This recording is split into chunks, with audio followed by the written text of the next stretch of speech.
We are back with another video that might break the internet. The Gacha Revenue Report is out for August. I have not looked at it. I have it up. I looked at it and then I ran away to OBS. So let's just go over this. Well, what are we going to go over? Genshin Impact, Wuthering Waves, pretty much all the main games and see what's happening here. I don't know who in their right mind spends money on AFK Journey. Like, yo, what? Bro, AFK Journey is the most free-to-play gacha of all time. You can literally get max dupes of characters without dropping a single dime. They consistently give away so many free pulls. So the fact that AFK Journey went from 5 million to 71.8 is kind of crazy.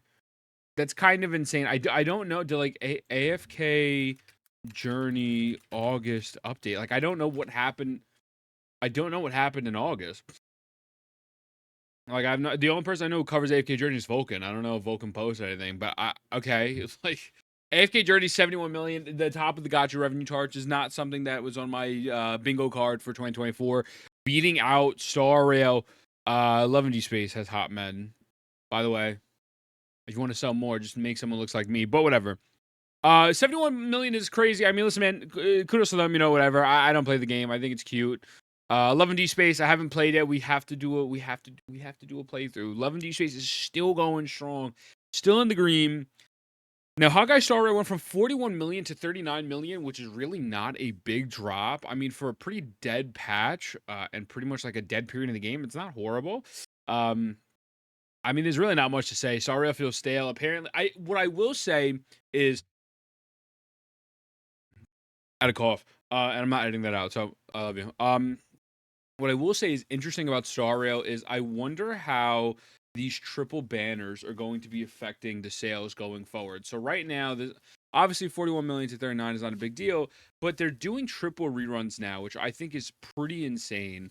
And I think that they're coming to the point where I'm honestly not enjoying Star Rail and the way they're doing things anymore. I feel like they're kind of, I don't know if greedy is the word, but I saw a clip from Gotcha Smack, like a 50-second clip, and I had to agree with it 100%. When you were running 3 banners per patch and you were getting a 10 pull, those rewards are horrendous. Something like AFK Journey is going to give you X amount of free pulls, like 20, 30, 40, whatever it is, every patch for nothing. And they, they're nothing like Hoyo, right? But when you have these other gacha games that are giving tons and tons and tons of free pulls, like Wuthering Waves, like other things, and Stara was at that point where like everyone was like so grateful for the 10 pull. I don't think it's a matter of being desensitized for the free pulls. I think it's a matter of they are legitimately just pumping out so many new characters and now doing reruns where 10 pulls are not sufficient because of the fact that they're running 3 characters at once, which means 3 light cones at once. And so you could make the argument of, oh, well, this means that you can get a rerun on like, Jingyuan or whoever else faster. It's like, well, the counter argument to that is you now have to spend money and the FOMO is gigantic. Gacha games sell off of FOMO. And so I think they're going down a direction where I don't know. I don't know, man. I mean, I don't know if it's going to affect their bottom dollar or not. But when I look at something like that, to me personally, I'm like, you know what? I don't want to spend money on it. Because I feel like Star already has this problem where they are just releasing units that are kind of like power creeping each other already. And eventually, imagine if we get 3 new people on a banner. You know what I mean? Or 2 new people, 3 people on a banner, 2 new people in the first half along with a rerun. And then the next one, it's like, it's just too much. I think it's too much. I think the rewards are not rewarding enough or constituted someone saying, hey, let me spend money and let me roll for these 3 characters. So that's a little bit of a rant. I mean, again, they didn't go down, but I don't know. I mean, whales are whales. So I feel like if they just drop cool units, they'll probably print money. So I think this is more of a free to play, less whale, like a more whale friendly consumer. Less whale friendly consumer vibe. But I mean, it is what it is, so we'll see what happens there. FGO, I don't play. I mean, whatever. Genshin is cool. I'll touch on Genshin in a minute. I think ZZZ is a pretty big drop off. 99 million to 31 million. So I actually looked up earlier. Honkai Star Rail dropped Penacony February 7th, right? So if we go back real quick, I'm just curious. I want to see. We can't check Genshin Fontaine due to the fact that Fontaine this doesn't include the charts of CN. But if we go to, February, we're from 92 million to 144 million. So February to March, a big increase. And then in April, it went from 144 million to 109 million. This has to be like maybe roughly around patch 2.1, maybe even we're going into 2.2 territory. And then Honkai Star Rail still on top with 91 million, and they go up back to 95. And so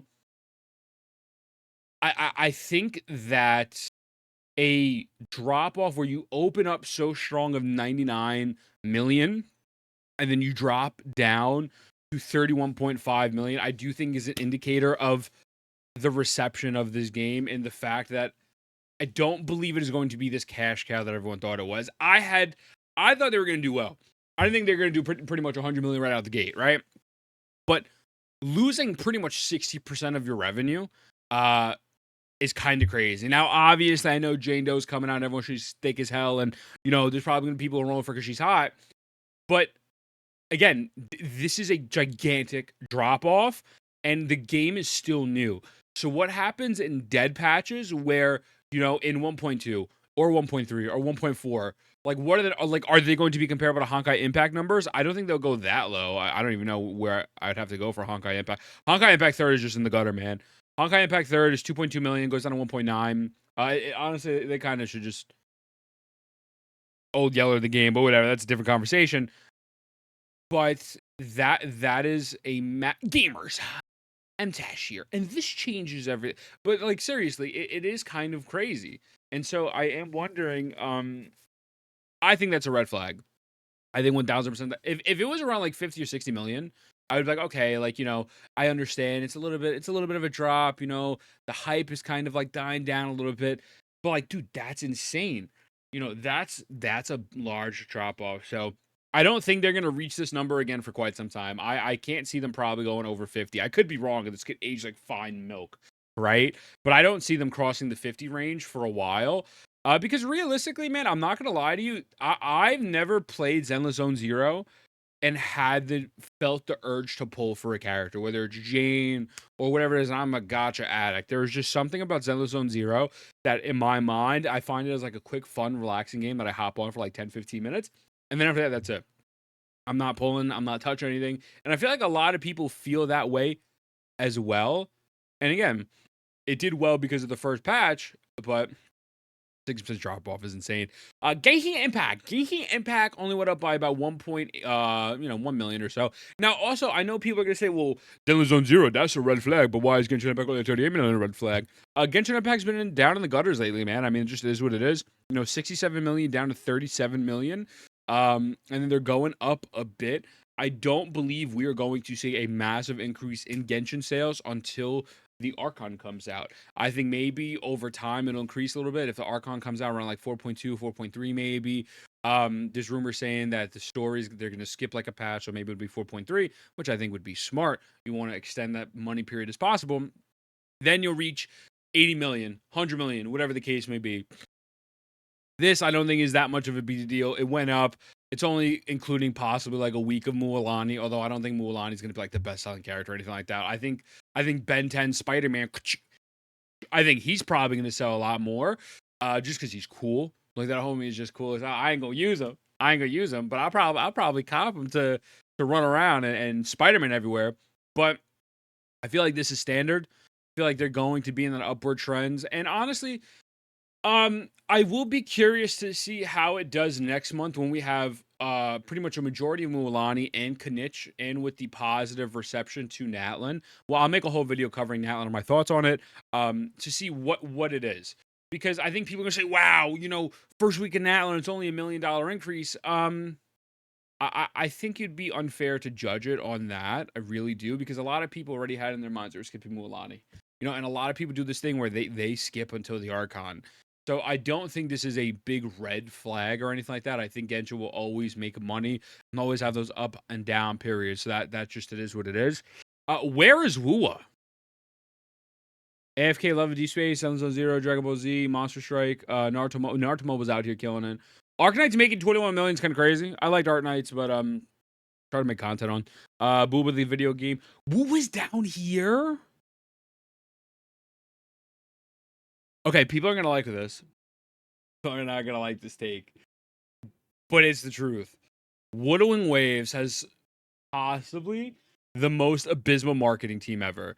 I love Woowa. I'm Wuthering Waves' biggest advocate. I think the game is great, but a 29 million drop to a 13.5 million drop is pretty insane. What was it last month? Wuthering Waves. It went from 46 million to 29. I think that's when Woowa launched, right? Oh no, Wuthering Waves. When did it launch? Wuthering Wave launched at 25 million. Then it peaked more with 46 million. I believe this was the Yinland banner, if I remember correctly. And then there will obviously be a drop, which is fine, to 29 million, which is okay. But from 29 million, from 46 to 29, and now we are down into 13.5. And keep in mind, this is only the third patch. Is this the third patch? We're on 1.2 right now, right? Yeah, we're on 1.2. Shorekeeper comes at 1.3. Their dev notes didn't do them any favors. Those dev notes sucked. I'm just gonna call a spade a spade. Again, watching a Gacha Smack clip, I saw he was complaining about it, and I had the same sentiment as him. I felt like it was very disappointing. There was a lot of nothing in those dev notes, and people are like, "Well, he's mad because a preview is just being a preview." It's like, no, they've given tons and tons of information and dev notes before, and they really didn't give much there. They're like, there's this portal system and a hologram boss. Yeah, man, they need to get it together, bro. I want this game to do well, and I think when 2.0 comes out, it will do well. But I truly believe they probably reached their peak during this patch cycle with Gion, with Yinlin. I don't know, and with Jinsei, I don't know if they'll go higher than that. Especially when realistically there is not much to do in the video game. All gacha games suffer from the same thing, where it's like you complete the content and there's not much to do at the end, right? But the thing that carries them is like these mini patches where they release new cool characters, where they release new game modes, whatever the case may be. In this situation, they have done nothing to promote anything, and it's pretty annoying. It's pretty silly. Everyone says, "Yep, that's Kuro Games. Yep, that's Kuro Games." Well, at what point? At what point are you gonna not do that? You know what I mean? At what point are you gonna try to promote something? So this is I don't think this is a good sign, especially with I will give you spoilers from Wuthering Waves spoilers in 5, 4, 3, 2, 1. The next 5-star banner is Shorekeeper and Gion. I don't think Gion is going to do crazy numbers. Again, a lot of players already have Gion. And while I do think Shorekeeper is very interesting, I don't believe Shorekeeper is going to grasp a lot of people the way that really like a Yinlin or a Jinsei or a what's her face? Oh my god, Chang Li did. Um, and so I don't know, man. I'm just worried about the game. Like I know the developers have spoken about how like they've made enough money and they've over exceeded their expectations to the point where now they could just develop the game. But and it's cool that like I'm sure 2.0 is probably gonna be this crazy big patch and there's gonna be insane things coming and whatever. But like, what about the little bits and pieces in between? It's like you don't have to do a live stream, but like, brother, you should at least announce, hey, we're gonna drop a YouTube video in like 2 days, going over everything in the patch or something. So yeah, man, I'm definitely concerned for Wuthering Waves. I'm not gonna sit here and pretend like it's a dead game or anything like that, but we would be sitting here lying if just this is not concerning. You know, because the more these patches go on, the more of a dead patch is going to be to a 2.0. That's just, it is what it is. Adding one hologram of 1.3, one new 5-star, and little teleporters is going to last you a total of maybe an hour and a half. You know what I mean? So I don't know. I love the game, but like, come on, like, what are we doing? What are we doing? So overall, pretty surprising stuff. I'm not gonna lie to you. These other things like I just play Epic 7, AFK Arena. I don't really care for. You know, I didn't know Final Fantasy had a gacha game. It's kind of cool. Yeah, Tower of Fantasy still out here making $950,000 a month. It's kind of crazy. I don't know how, but they're like that. Cockroaches just won't die. Shout out to them. Hopefully, Never to Everness will be valid. But yeah, AFK Journey really surprised me because literally, I everyone who plays this game that I know of like doesn't spend money. Like they don't spend money because they give away so many pulls. Love and D Space is goated. Honkai Star Rail, I don't think this is a big deal. I'm sure this will peak up again pretty soon. Genshin, maybe I would have expected to see a little bit of a bigger boost, but I'm not too worried about this. I think next month is really more full telling. We have the full Natlan patch in there. And Wuthering Waves, man, they got to get it together. Wuthering Waves has to get it together, brother. They have to get it together. This isn't a Doom pose. It's just, it is what it is. It's the truth. So maybe if they marketed the game a little bit more and kind of put some stuff out there, they would make more money. I'm sure they're making a profit, but I feel like as a business, you would like to optimize your marketing so that way you can optimize your profit margin. And to me, as a consumer, it feels like they are just content. And I'm not saying do any greedy tactics. I'm not saying to run triple banners like a Honkai Star Rail, which I think is horrendous. And I'm curious to see how that's going to affect the revenue. But I'm not even saying change anything about the game, bro. I'm just saying start advertising it. Like do something. Like with these patches, do something, my brother. Like, please. With that being said, let me know what you think about these towers. Nothing too crazy. By the way, I love you. I'll see you in the next one.